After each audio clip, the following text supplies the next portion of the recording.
here on 943 Roll FM. It's the heartbeat of Kigali. Your morning coffee, the one that is inevitable. Hey. You sip on, and then you get the dopamine that runs through the day. This cheap or fake dopamine. So now you've become the dopamine already. We are people's dopamine. We're not just a fake one. The one that boosts. Yes. And brings our morning success. show. Actually, we're telling you that our morning show is the dopamine that you need actually for your day to go seamlessly. We brighten up the day. If you just tuned in at 94.3 Roll FM, we just finished what? Wednesday Money Matters. Wednesday Money Matters. Somebody was saying we're attacking people. No, we're not attacking people. We're not. We're telling you the real truth that you need to understand. You should not spend your money on something that you're going to reap from, you know? Let the fitness coaches be.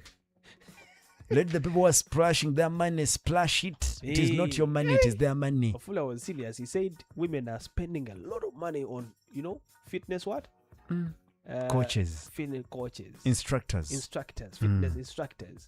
Because you look at the guy who's training and they say, when you look back home and you see the guy who you've left home, you say, no. There's no equivalence to this. But also, if you know that your wife or your whatever is going for something that you can also achieve, why don't you do it? Then you attract them. So we're telling men, go for physique. Go for physique. Hey. If you think your lady is attracted by the wide chest, make yourself attractive. And this applies to men as well, to women as well. You understand? Make yourself attractive to your men. Make yourself attractive to women. Because but also, it's very important. But also, if you're spending money recklessly, thinking you want to be happy, believe you me, you're digging your own grave. Why don't you save it and pay school fees with the route to pay from Bank of Kigali? Because you can do this anytime, anywhere with...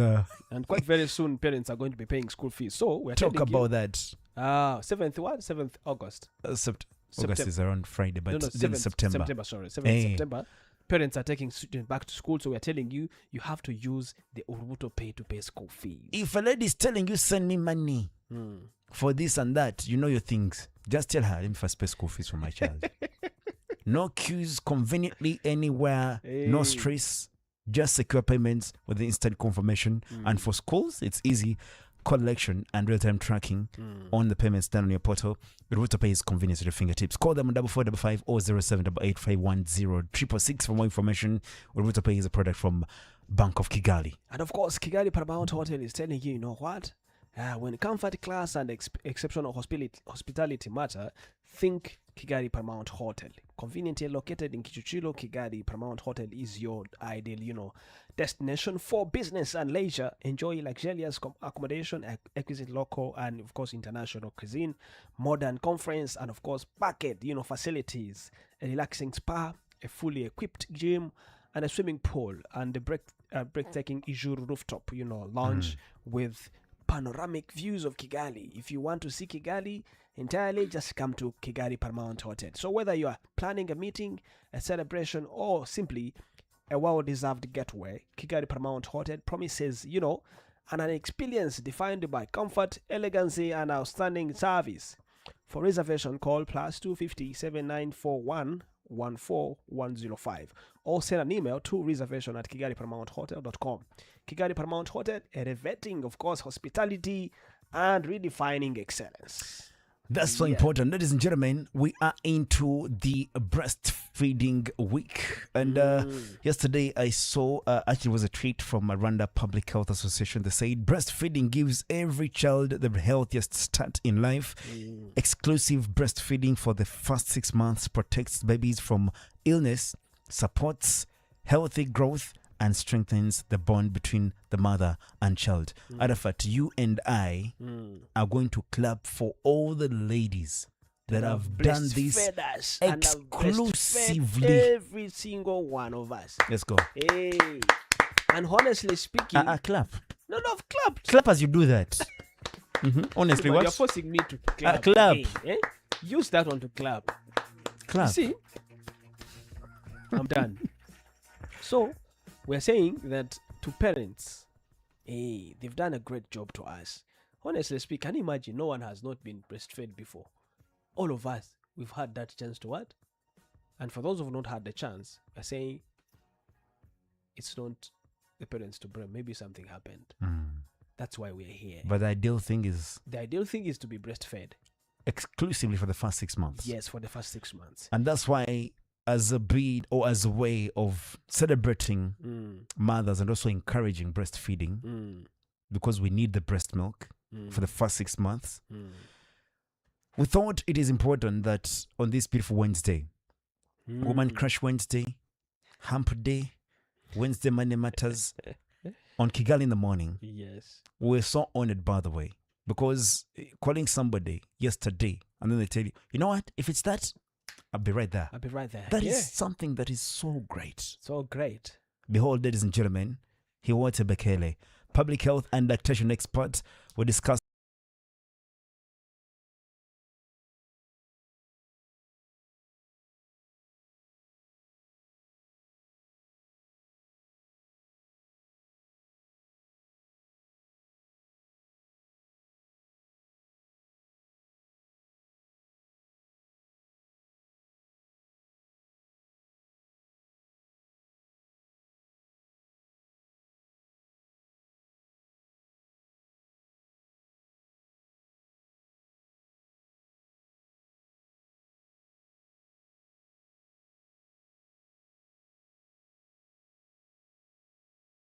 respect of the challenges they face.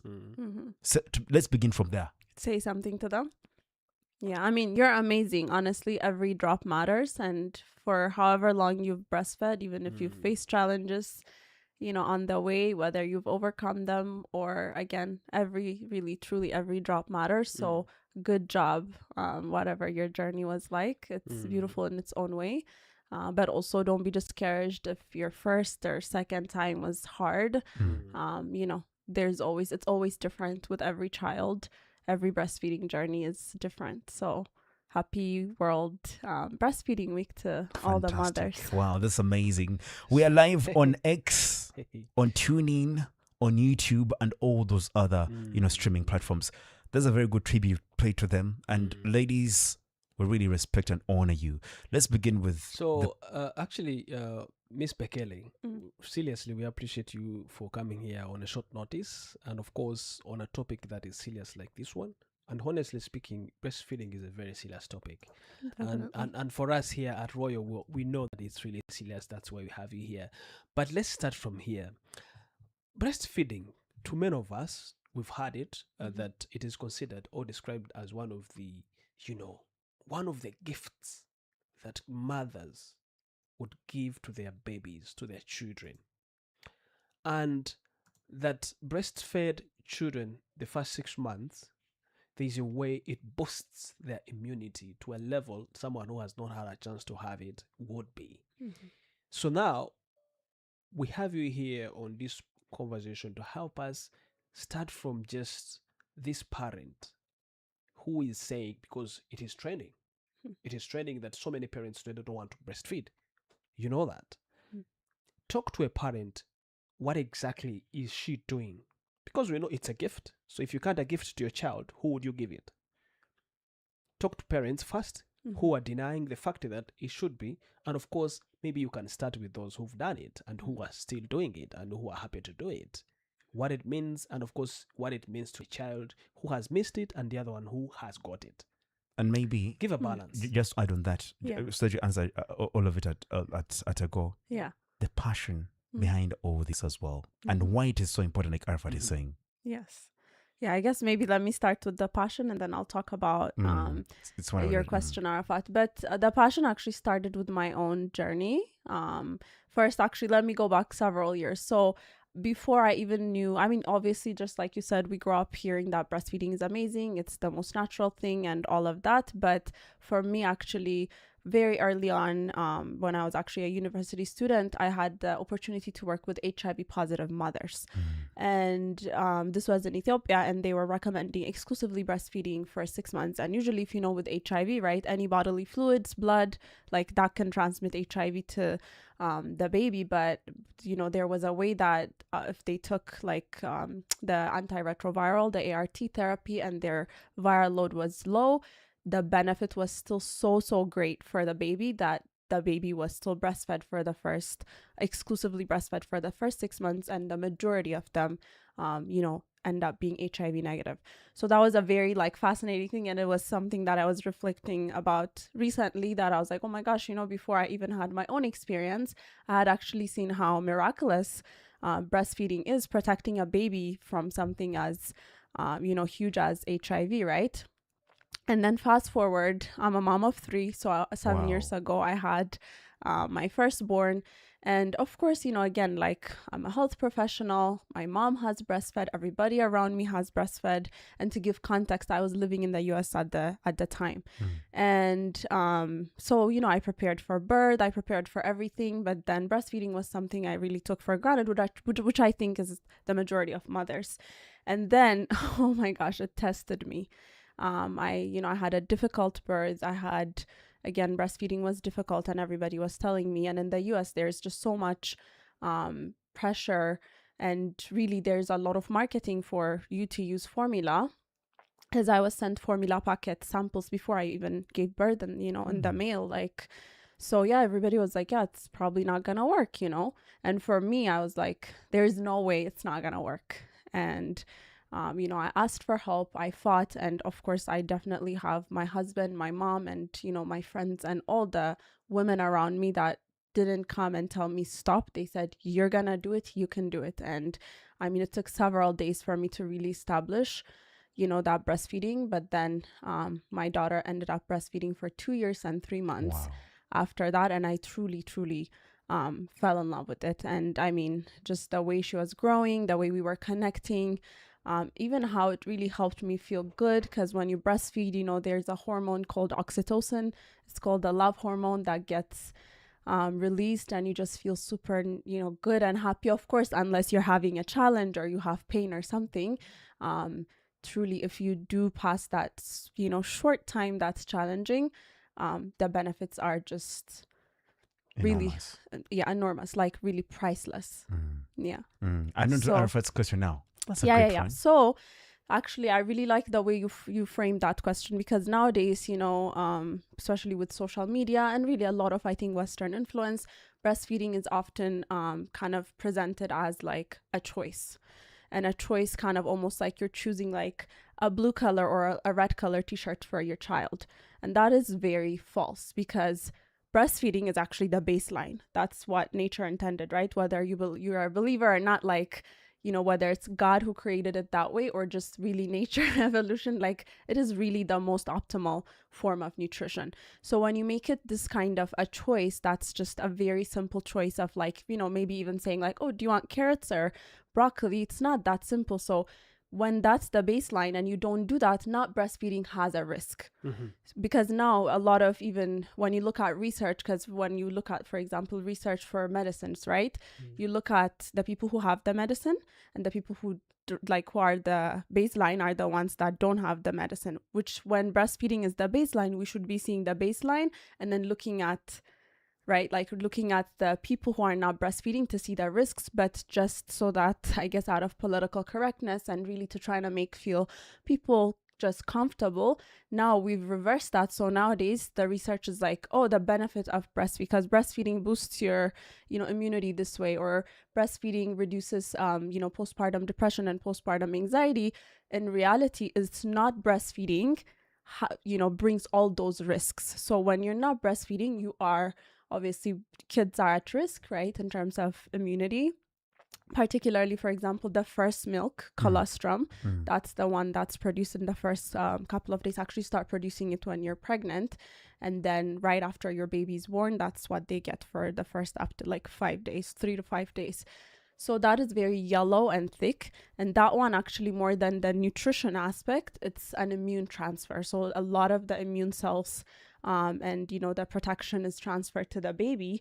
And so that is also where a lot of women are told that they don't have enough milk and are told to supplement, and they're missing one of the most important parts of breastfeeding. So because what you're saying is that the first 1 week of breastfeeding is the most important week yet we're seeing formula, Supplements ads, as well. supplements coming up, and they're telling you, you know what? If the milk is, if milk is not coming, delayed. breast milk is not coming, if it's laying, if your breast is not, if the baby is not able to, capture the breast, please use the formula. Then you can use, you can get back to breastfeeding after. So why is that happening, really? So one of it is lack of knowledge, right? I mean, before traditionally, like our mothers, when you see now we're living in cities, we are very fragmented. And then of course, for, whatever reason, maybe you don't have family, members who are, supporting you that have experience with breastfeeding. So that is one part, I think. And the second part is, I think, one of the things that I think makes really people uncomfortable is the role of formula company marketing, which is really, it plays a huge role in undermining breastfeeding. Because when you really think about it, like, if you can't breastfeed, you do know that there's formula, right? You don't need advertisement for that. Like, if you cannot get breast milk, like, we always know that the baby has to be fed. But now, because there's that advertisement and like, really a lot, obviously, with they can do it with doctors, and now with social media, it's very complex because you cannot control. They can do it with doctors as well. Yes. Reach out to hospitals and tell them, you know what? If you convince 5 mothers to turn to to formula milk, then we're going to give you, this and this. There's a percentage that is given to them. Yes. So that is, the context is very different, right? Because like there's something called the World Health Organization has this code of ethics when it comes to marketing and advertisement of breast milk substitutes. And this was actually established because of a scandal in the 1960s, 70s, and you guys know of Nestle, like the company produces formula, sure. Nido. I know Nestle, yeah. So Nestle, created this huge scandal, and actually it cost over, I think, 66,000 deaths of children. So what they did was they wanted to market their formula. So they went into 66,000. Yeah. And actually over the years, they said it was, I think, over like 1 million something. But initially, over a couple of months. So what they did was, in different countries in Africa and Southeast Asia and in Latin America, they dressed these sales women as nurses, and they would, come to the hospital and try to convince you to use the formula. So they would give you these free samples, and then you take this free sample, but this sample was strategically designed for it to only last until the mother's milk's dried up, right? Because then now she's on a subscription, so the mother would have to go buy the formula. But then she also doesn't have a backup because her milk has dried out, right? So what happened is, these mothers, right, they go home, they're using this formula, the formula finishes, their breast milk has dried up. Some of them don't have sanitary water to mix the formula. And then when they don't have enough formula, they started diluting the formula, right? If you're supposed to put like 2 scoops of formula to mix with water, they were putting 1 scoop or half of a scoop to make it last longer.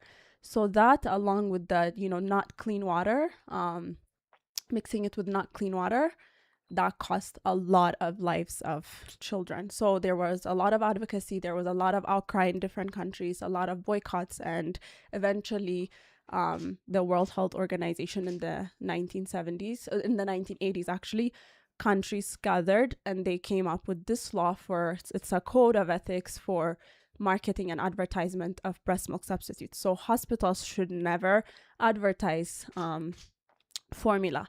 And even like the formula companies, they should not make any nutritional claims. They should not say this is beneficial, this is better, that nothing, that discourages mothers, but particularly no television advertisement, no radio advertisement.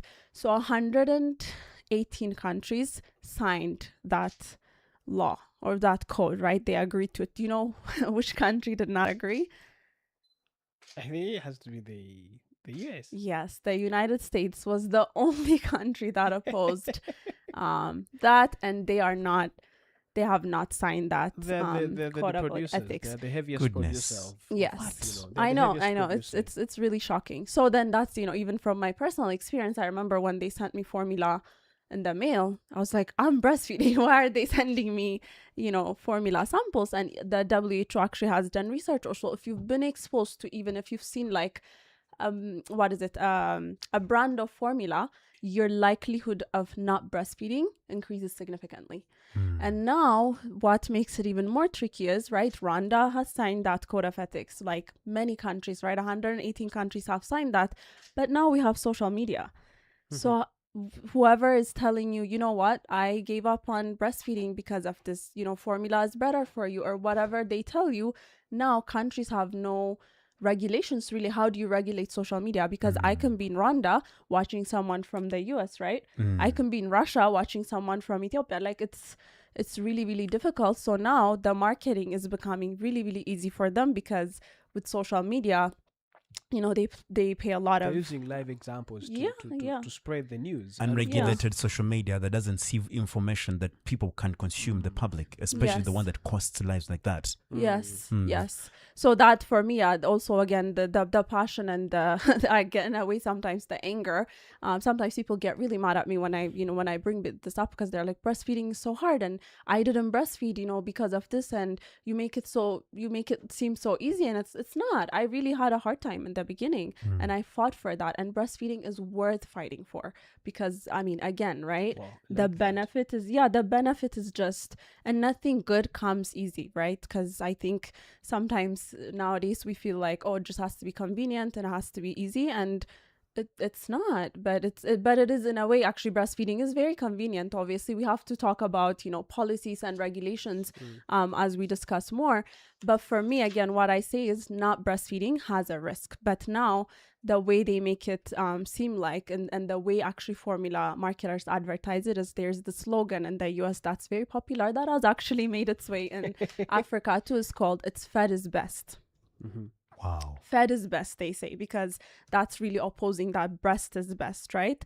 We know breast is best. Fed is necessary. We all know that, you don't have to be educated. You don't have to know anything. Instinctually, we know that a baby has to be fed. And we know that, right, in the, in the rural areas and stuff, when a baby, even sometimes, right, a mother is lost through childbirth, they do feed the baby. So that is a necessity. We know this. So looking at...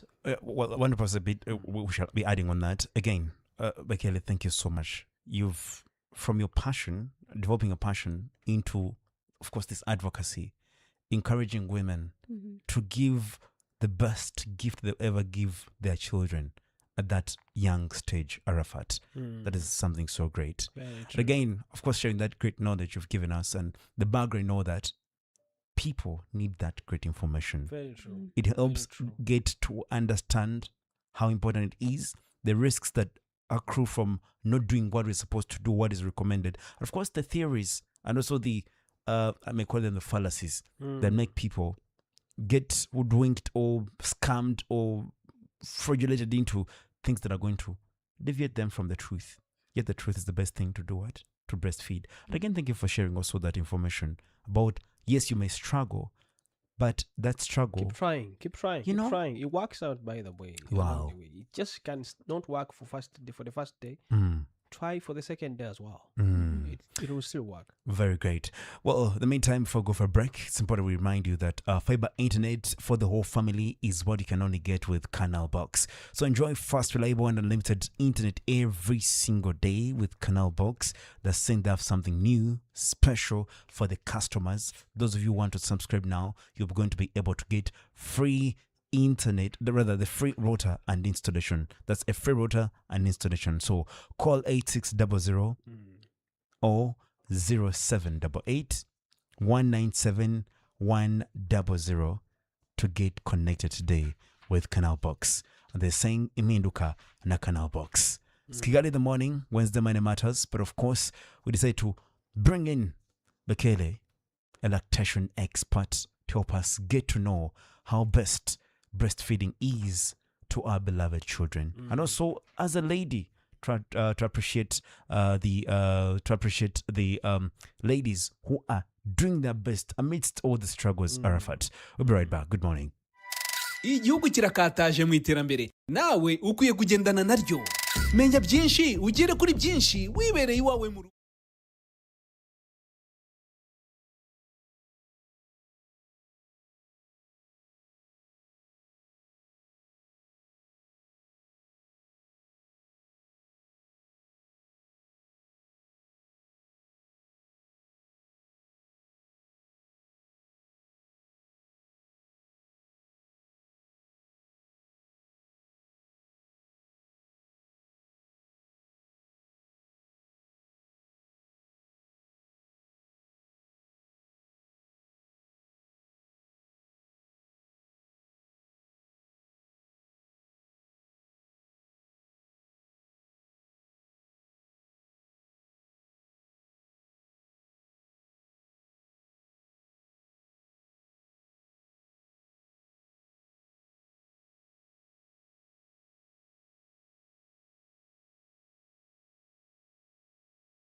and the common myths that should be unleashed and then done away with. We are with a special guest, ladies and gentlemen, a public health and lactation expert, so passionate about breastfeeding, Hiwote Bekele. But before we get back to the conversation, you can pay school fees conveniently the best way with the route to pay from Bank of Kigali.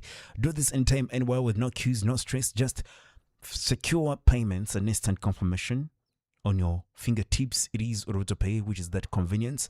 And for schools, it's that easy way of tracking in real time the payments done on your portal. You can also easily collect the school fees and see what is coming on the account or on the portal and what's getting out, or how you can see easily best, do the auditing on that. Call 4455 or 0788510666 for more information. AutoPay is from Bank of Kigali. Yes, Olbotope is from what? Bank of Kigali. So let's get back to the conversation. We're talking about breastfeeding and lactation. Very important. Hey, Miss Bekele, here's one thing actually that I want us. Actually, we've looked at the marketing that is ongoing. We talked about even the social media that's now making it difficult for countries to actually prevent the penetration of formula milk into our market, and making sure that many mothers use it. But one question first. Do babies only benefit, or even mothers benefit from breastfeeding? So breastfeeding is symbiotic, which is your baby gives you and you give to your baby. Wow. Yeah. It's a chemistry. Yes, it's amazing, because when you latch your baby on the breast, their saliva, actually they're different, like I don't know what to call them, but there's like almost sensors that kind of pick up the baby's saliva and send messages to your brain and tells it how or what kind of milk should be produced. Like, is baby sick? Do we need to boost the immune system? Is the weather hot? Do we need to increase the water content? Just all the things. So, and it's mothers benefit, babies benefit. I think for babies, obviously we know that the immunity part is huge, but then it's also breast milk is a complete food, because the protein, the water, everything, like all the contents are just perfectly designed for what the baby needs. And it is not static, it's like it changes as the baby grows, as day to day. At night you produce melatonin in your milk to put the baby to sleep, like it's just really it's incredible. So it's literally designed specifically for your baby. Yeah, let's narrow down to that, what you just said. So you said you put melatonin to your breast milk so that your baby can sleep. Does that mean that, because we usually see that when babies go to sleep, mothers sleep with them and give them a breast and makes them sleep? Is that the melatonin you're talking about that is making it happen? Yes. So at night you produce again melatonin, right? It's a hormone that we produce naturally, but it is in your milk, so it actually helps the baby sleep. Wow. And then obviously, like again, like the benefits for baby, I think a lot of people know about it, but then the benefits for mothers, I mean, breastfeeding reduces postpartum mood disorders like postpartum depression, postpartum anxiety. It actually regulates the blood sugar of the mother. It prevents it reduces breast cancer. It reduces ovarian cancer. I mean, it really has a lot of benefits even for the mom. We've talked about that, and of course I want us to shift to someone who is listening to us this morning and is maybe expecting a baby very soon, and of course they're also caught up into how are they going really to start breastfeeding, and maybe they don't have information. How soon should a baby be given the breast? Immediately after birth? And of course, on top of that, what happens or what should happen if it delays? Of course, as we mentioned earlier, that at times it delays and you find that the mother is not able to produce milk, breast milk immediately. And at times a baby is not even able to, to grab the breast. So what happens? What should happen? Because we see that they're being advised immediately to get, formula milk. We've seen that happening. Go get formula milk. After 2 days, 3 days, you bring them back to the breast. What do you have to say about all that? Yeah. So ideally, within 1 hour is when the baby should be given should have the first latch and should have the first feeding. But obviously, for various reasons, sometimes, right, it's there's an emergency cesarean where like the baby's born through operation. Maybe the mom is recovering. Maybe the baby has issues. They have to go to the NICU. Sometimes there are different challenges. But ideally, within 1 or latest 2 hours, delays happen. And of course, so for me, I always tell people I'm not against formula. I'm against formula marketing because formula does have its place. Obviously, if a mom is recovering, she's unable to breastfeed, again, we can give the baby formula for that time being, but that doesn't mean that that's the end of breastfeeding. When the mom is in a better place, we can use breast pumps. Right now, we do have the technology, we do have the access. So the breast, or there's even hand expression. You can hand express the milk and feed the baby with a spoon, whether they're in the NICU or the intensive care unit, like for the newborn. It's painful, very painful.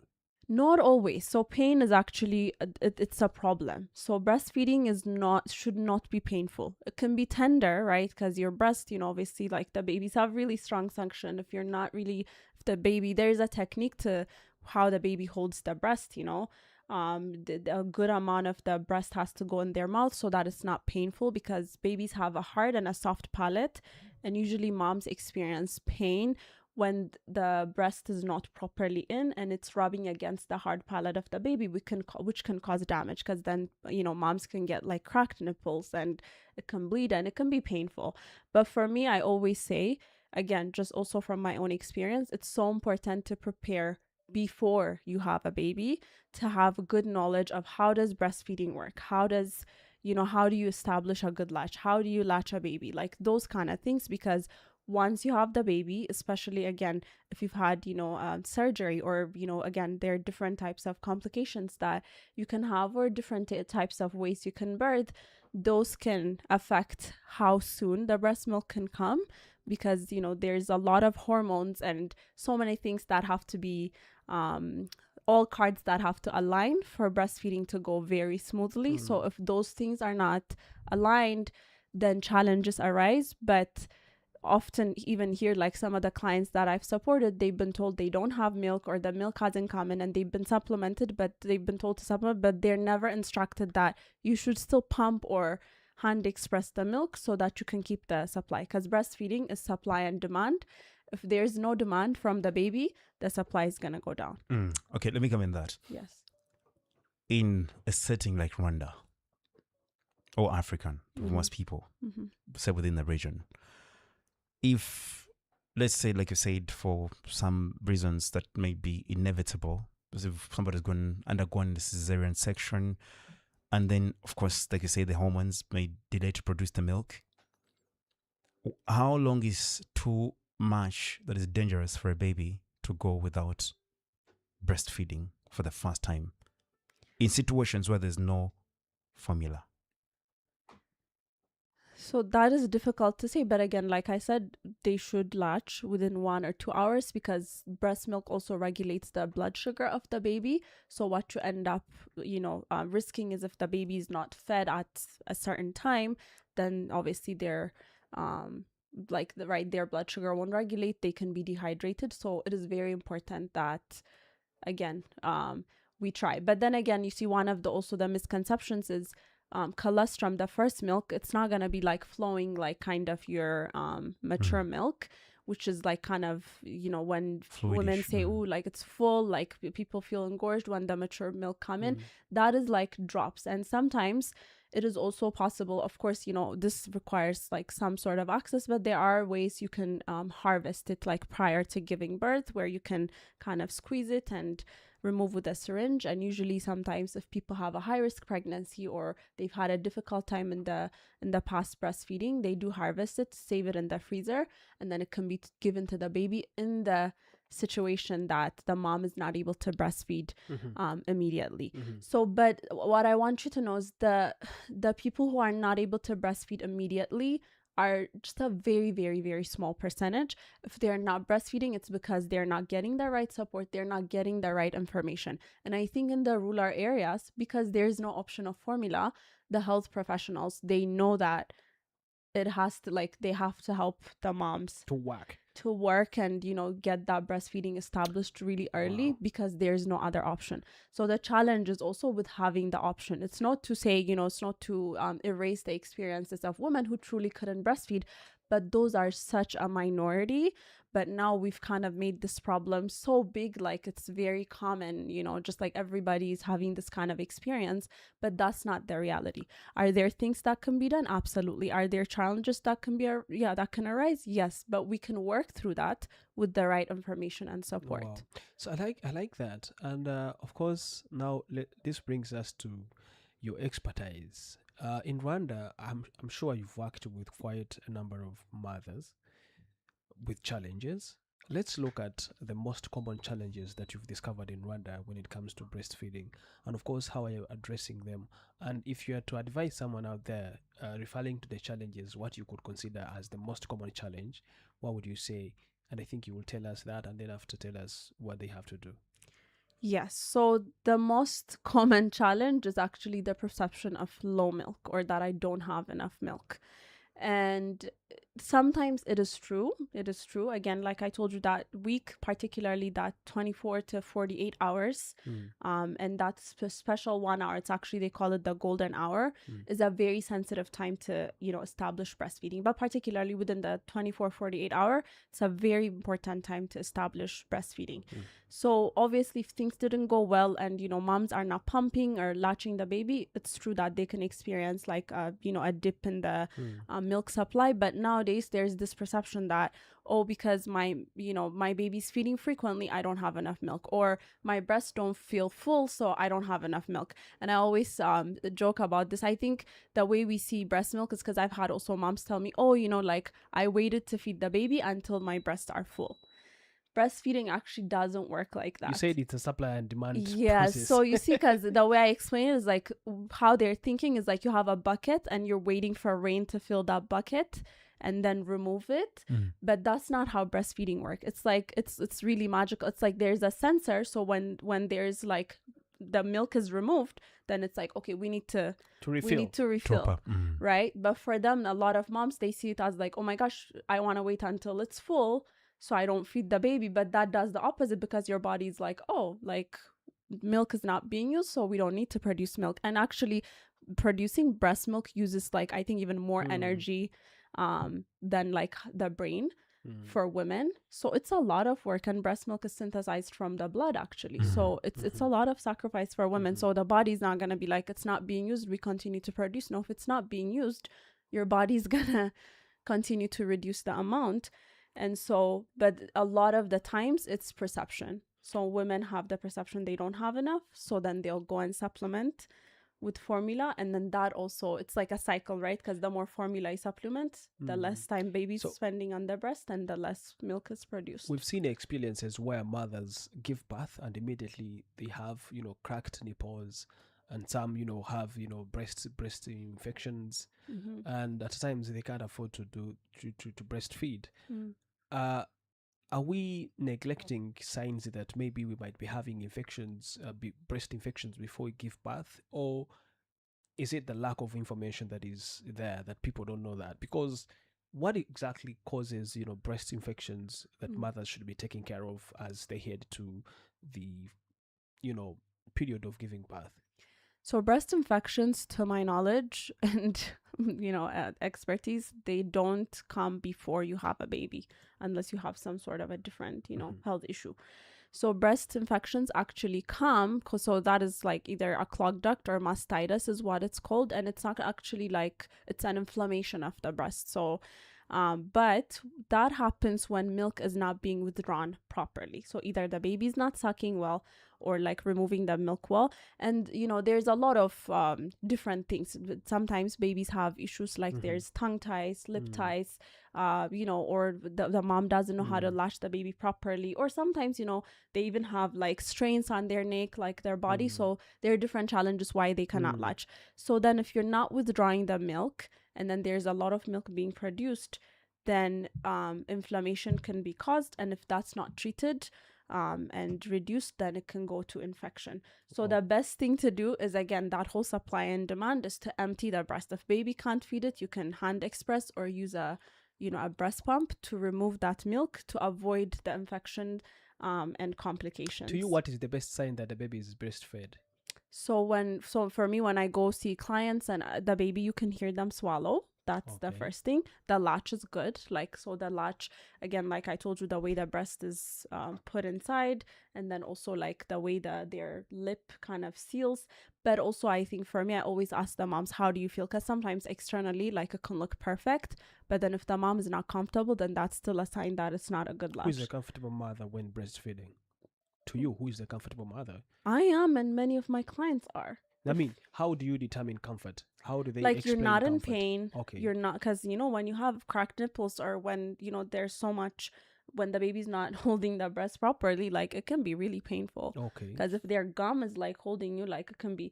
But initially, again, because there's tenderness, especially if you're a first time mom, there might be discomfort, but eventually as you go, you should start feeling comfortable. So that is a sign. If you're not comfortable, if you're always really uncomfortable, that is time to seek for to help and ask for support, because that means that we have to investigate things. It could be on the baby side, it can be on the mom side, it could be the position.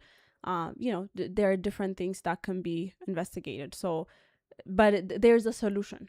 Okay. 99% of the time there's a solution. So it's really not with the right support, again, it's doable.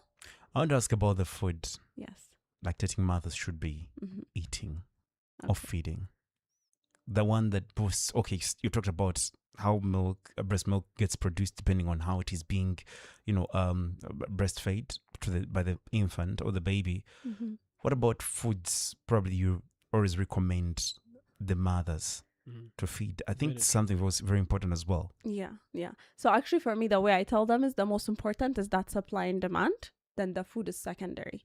So there are certain foods called galactagogues that they can actually kind of trigger the the production of breast milk. How common are they in our setting? They're quite common. I mean, for example, oats are quite common, right? A tea, maybe I'm gonna butcher this in Kinyarwanda, but is it Igisura? Yeah. Igisura. I'm forgetting its name. The tea. In English, it's called nettle tea. Yes. So that can fennel seed. I mean, very common. You can find it here. Fenugreek. It's also a bit controversial because some people say it can cause digestive issues in babies, but that's that you try, and if it doesn't work for you, it doesn't work for you. So for me, though, what I say is, more than even this, again, the supply and demand is very important, but protein is really, really important for mothers, because breastfeeding is actually more nutritionally demanding than pregnancy. So you need more protein, and you need a really good, balanced food, your fruits, your veggies, carbohydrates, everything. But protein is really, really important. I'm going to ask you a question that I'm sure that everyone there is saying, why are these guys not talking about it? But here is the thing. In Rwanda, we have this perception. Even many mothers will tell you that immediately after giving birth, make sure you order for porridge. Yes. You order for porridge. Make sure take a lot of porridge. You know porridge. Yes. The one mostly made from corns. Corn porridge. And I want you to tell someone out there the reality about porridge. Should these mothers really, really be focused on porridge? And I'm telling you, they take jugs and jugs of porridge so that they can really have the breast milk. Is it a myth? Is it true? You can tell us as an expert. Are you trying to get me in trouble? I'm joking. No. So porridge is actually, I think a lot of people think it's only for breastfeeding. I don't discourage my clients from taking porridge because I also believe that, not everything has to be medicinal and clinical. There's so much therapy in our culture. There's so much healing in what we do in our cultural practices. But it is actually a very important practice because porridge is warm. And warm foods are really, really important to heal the womb after childbirth. So even if it's not helping you produce it's more breast about milk, healing than producing for me, I think that's one of the most important parts. For example, in Ethiopia, we do use oats in the porridge. So it's also like it has kind of that double. But for me, it's really a preference issue. Some people like it. I mean, my mom also gave me jugs and jugs of porridge with my first. I did it, but I really did not enjoy it. So I never did it with my second and my third. All in all, it's good. It's good. It's not harmful. You did do it and you had breast milk as well. I did, but you see, for me, like I don't want people to equate like having breast milk to eating a certain food, because that's also another misconception that leads moms not to success, because they're like, oh, I ate this and it didn't work. And I'm like, no, if you're not doing that supply and demand, if you're not latching the baby frequently, every 2 to 3 hours, no matter what food you eat, the breast milk is not going to be produced. You have to do both together, but you cannot do porridge or whatever food without the latching and then expect results. So that is very, very, I think if anybody takes something away today, especially if they're expecting moms, that is what I want them to know, because it can support, again, but it also, you need fluids, right? Because with breast milk is like 70 to 80% water. You need fluid. So the porridge can serve as like one of your fluids. But I always tell the moms, if you like it, drink it. If you don't like it, it's not the end of the world. It's not a make or break of your breastfeeding journey or how much breast milk you produce. Okay, we're wrapping this up. Yes. Talk about breastfeeding hours. Like how many hours? How many, how often? Okay, so usually you should feed on demand. And I think because obviously, unless your baby's like sleeping really long time, sometimes, if you've had some pain medications and stuff during labor, which actually was the case for my first, she was sleeping a lot. So I had to wake her up every 2 hours. But usually the recommendation is every 2 to 3 hours. That's a general guideline, but also that's to say maximum go 2 to 3 hours without feeding. Not prevent the baby from feeding if baby wakes up in 45 minutes because the baby knows. In 1 minute, give an advice to working mothers who are listening to us this morning. And of course, they wake up every single morning going to work, but they have to think about breastfeeding, because advise them on how they can store, express and store breast milk. Okay, that's a loaded question. But obviously, for working moms, it's really, really, it's quite a challenge, particularly if they don't have a space for pumping, if they don't have a space for storage. First of all, you're doing incredible work if you're, wanting to continue breastfeeding after your maternity leave. I do provide that kind of support so that we can plan and prepare and have some stash saved up in the freezer so that when they go back to work, it's a transition. But ideally, kind of to make it super short, is like, you have to pump every time you're feeding the baby, right? So may not be when the baby's with you, they're likely feeding more frequently because they have access to you. But when you're at work, every 2 to 3 hours, you should make a schedule and pump so that the breast milk production continues. Hiwote Bekele, she's a public health and lactation expert. We had the truth about breastfeeding, benefits, challenges, and common myths. Where should people find you if they are to look for you?